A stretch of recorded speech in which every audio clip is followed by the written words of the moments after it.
सभी का स्वागत है। इस बीच बड़ी खबर निकलकर सामने आ रही है, जहां लाल सागर में हूती विद्रोहियों का तांडव देखने को मिला है और हूतियों ने ग्रीस के जहाज को निशाना बनाया है। हमले के बाद सागर में डूब गया मैजिक सीज जहाज। हूती विद्रोहियों ने जहाज पर हमले का वीडियो भी जारी किया है। लाल सागर में लगातार हूतियों का आतंक जो है वो बढ़ रहा है। ये बड़ी खबर इस बीच निकलकर सामने आ रही है। हूती विद्रोहियों का आतंक जो है वो लाल सागर में लगातार बढ़ता हुआ नजर आ रहा है। लगातार ये आतंक बढ़ रहा है और जिस तरीके से जहाज को निशाना बनाया गया उसका वीडियो भी जारी किया है। हूती विद्रोहियों ने जहाज पर हमले का वीडियो जारी किया। लाल सागर में लगातार हूतियों का आतंक बढ़ रहा है। ये तस्वीरें स्क्रीन पर है आपके। हूतियों ने ग्रीस के जहाज को निशाना बनाया। इन तस्वीरों में देख सकते हैं किस तरीके से ग्रीस के जहाज को निशाना बनाया गया और हमला करने के बाद किस तरीके से जहाज जो है वो पानी में समा गया, डूब गया। ये तस्वीरें स्क्रीन पर हैं आपके। हमारे सहयोगी अजय जांडियाल जुड़ गए हैं हमारे साथ, सीधे उनका रुख करेंगे। अजय, जिस तरीके से हूती विद्रोहियों के हमले लगातार देखने को मिल रहे हैं और अब ग्रीस के जहाज को निशाना बनाया गया और पहले भी कई बार जानकारों ने कहा था कि अगर लाल सागर में इस तरीके से हमले होते रहे तो पूरे विश्व में इसका असर जो है वो देखने को मिलेगा। अजय जी बिल्कुल, आप ठीक कह रहे हैं। जिस तरीके से लगातार रेड सी को निशाना बनाया जाता है और रेड सी में क्योंकि यहाँ ये ट्रेड रूट है और इस जगह पर अगर हूती विद्रोहियों के हमलों को जल्द से रोका नहीं गया, ये थमे नहीं, तो यकीनन ये लगातार नुकसान करते रहेंगे।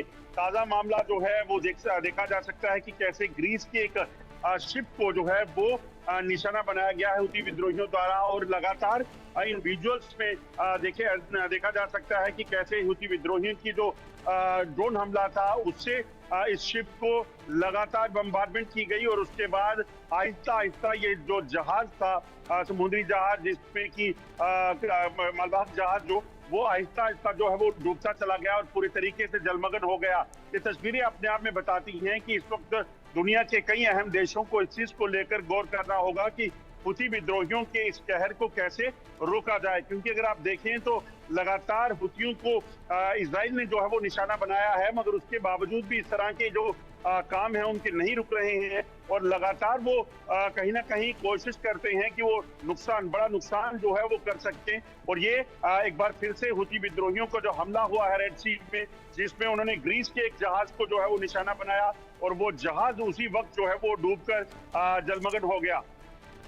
जी अजय, दूसरी ओर जिस तरीके से यहाँ पर हूती विद्रोहियों के द्वारा ये हमले किए गए हैं, क्या इसको लेकर कोई जवाबी कार्रवाई की गई? देखिए अभी क्योंकि ये जहाज जो रेड सी में टारगेट हुआ है, रेड सी में इस जहाज को सबसे पहली प्रायोरिटी ये थी कि जो लोग थे उसमें उनको बचाया जा सके। हालांकि उसमें अभी तक इसकी पुष्टि नहीं है कि कितने लोग हुए थे, मगर जिस तरीके से ये लगातार हो रहा है एक बड़ी चुनौती बनता जा रहा है। अब आगे देखना होगा कि अमेरिका की तरफ से या ग्रीस की तरफ से या इजराइल की तरफ से किस तरह की कार्रवाई जो है वो हूती विद्रोहियों के खिलाफ की जाती है। जी बिल्कुल, जाहिर तौर पर अजय सबकी निगाहें इस बात पर टिकी हुई हैं कि किस तरीके से अब हूती विद्रोहियों के ऊपर कार्रवाई की जाती है। लेकिन दूसरी ओर अजय, जिस तरीके से आपने जानकारी रेस्क्यू को लेकर दी, क्या इन्फॉर्मेशन इसको लेकर मिल पाई है? कितने लोग इस जहाज में सवार थे जिसके ऊपर हमला किया गया? देखिए बिल्कुल, आपको बता दूं कि जो जानकारी है वो ये है कि जब इस जहाज पे हमला हुआ है उसके बाद इस जहाज पे सवार लोगों को जो है वो निकालने की प्रक्रिया जो है वो शुरू की गई थी और उनका जो क्रू है उसको बचाने के लिए पूरे प्रयास जारी थे और उम्मीद है कि उनको निकाल लिया होगा। मगर 11 जो मेंबर थे, माफ कीजिएगा, एक ताजा अपडेट जो मिली है उसके मुताबिक जो 11 क्रू मेंबर थे इसके वो अभी तक लापता हैं।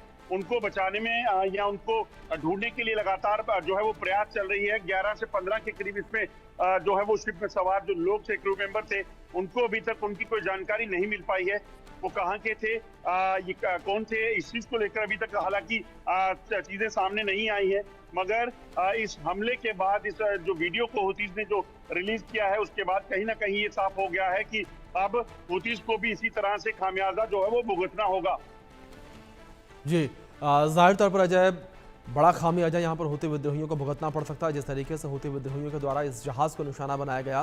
लेकिन दूसरी ओर अगर बात की जाए व्यापार के क्षेत्र को लेकर, तो अजय किस तरीके से व्यापार के क्षेत्र में इसका असर पड़ता हुआ नजर आएगा, क्योंकि कई सारे जो व्यापारिक जहाज़ हैं वो लाल सागर से होकर गुजरते हैं, और ऐसे में जब जहाज़ों के ऊपर हमला होगा तो व्यापारी जो है वो भी डरेंगे कि अपने जहाज़ों को यहाँ से भेजा जाए, क्योंकि भारी नुकसान उनको हो सकता है अगर उनकी जहाज़ को निशाना बना लिया गया तो।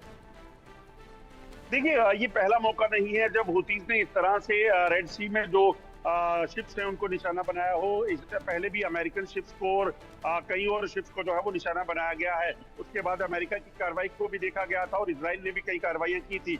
मगर अब ये जो ताज़ा मामला हुआ है, इसके बाद अब क्या कार्रवाई होती है वो देखना होगा। यकीनन जिस तरीके से ट्रेड रूट को अगर हिट किया जाता है तो एक बड़ा खतरा बन जाता है। फिर कौन कौन से देश जिनके खिलाफ हुतीज जो है अपना हमला कर रहे हैं, उन देशों को कहीं ना कहीं चिंताएं बढ़ेंगी और हुतीज को अब क्या जवाब मिलता है ये कहीं ना कहीं देखना होगा। जो अभी ताज़ा जानकारी मिल रही है, इस शिप में जो है कई कंटेनर लोड थे, जिसमें कई देशों का जो है वो सामान जो है वो था, जिसमें 22 क्रू मेंबर थे। 22 क्रू मेंबर में से जो जानकारी है लगभग 7 मेंबर्स को निकाला गया है। अभी भी 15 मेंबर जो हैं वो बताया जा रहे हैं कि अभी भी मिसिंग है। उनकी तलाश के लिए रेस्क्यू ऑपरेशन जो है वहां पे चल रहा है। जी बिल्कुल, जाहिर तौर पर अजय फिलहाल रेस्क्यू ऑपरेशन लगातार जारी, लेकिन लगातार जिस तरीके से यहाँ पर हूती विद्रोहियों के हमले लाल सागर में बढ़े हैं, ये अपने आप में एक चिंता का विषय है। लेकिन दूसरी ओर बात यहाँ पर अजय अगर की जाए अमेरिका को लेकर, तो अमेरिका ने इससे पहले भी इस पूरे मामले को लेकर जो है दखल दिया था। इस पूरे मामले को लेकर जो है ये कहा था कि हूती विद्रोहियों के हमले अगर लगातार इस तरीके से जारी रहे तो अमेरिका जो है सख्त कदम उठाएगा। क्या अभी तक कदम जो है अजय अमेरिका के द्वारा इस पूरे मामले को लेकर उठाए गए हैं? देखिए, ये ऐसा मामला है जिसपे कहीं ना कहीं इस चीज को देखना होगा कि हुतीज जो हैं वो किन देशों के जहाजों को जो है वो टारगेट करते हैं। अगर आप देखें तो लगातार हुतीज के हमले जो हैं अमेरिकन शिप्स और अगर आप बाकी ग्रीस की शिप की अगर बात की जाए, ऐसे ही और कई देशों के शिप्स को उन्होंने टारगेट किया है। ये सिलसिला रुका नहीं है, काफी समय से जो है ये चीज हो रही है। अमेरिका की कार्रवाइयां हमने देखी, इजराइल की कार्रवाइयां देखी, मगर यकीनन इन हमलों को हुतीज टेररिस्ट जो हैं इनको खत्म करने के लिए अब कैसे कवायद चलाई जाती है ये देखना होगा। और क्योंकि इतना आसान नहीं है, इसमें काफी समय लगेगा कार्रवाइयां करने में भी, तो उस चीज को आगे देखना होगा कि इसकी जवाबी कार्रवाई क्या रहती है। जी बिल्कुल, जाहिर तौर पर अजय देखने वाली बात यहाँ पर ये होगी जवाबी कार्रवाई पूरे मामले को लेकर क्या कुछ रहती है, और एक बड़ा हमला कह सकते हैं हूती विद्रोहियों के द्वारा ये देखने को मिला। फिलहाल बहुत शुक्रिया अजय आपका जुड़ने के लिए और इन तमाम जानकारी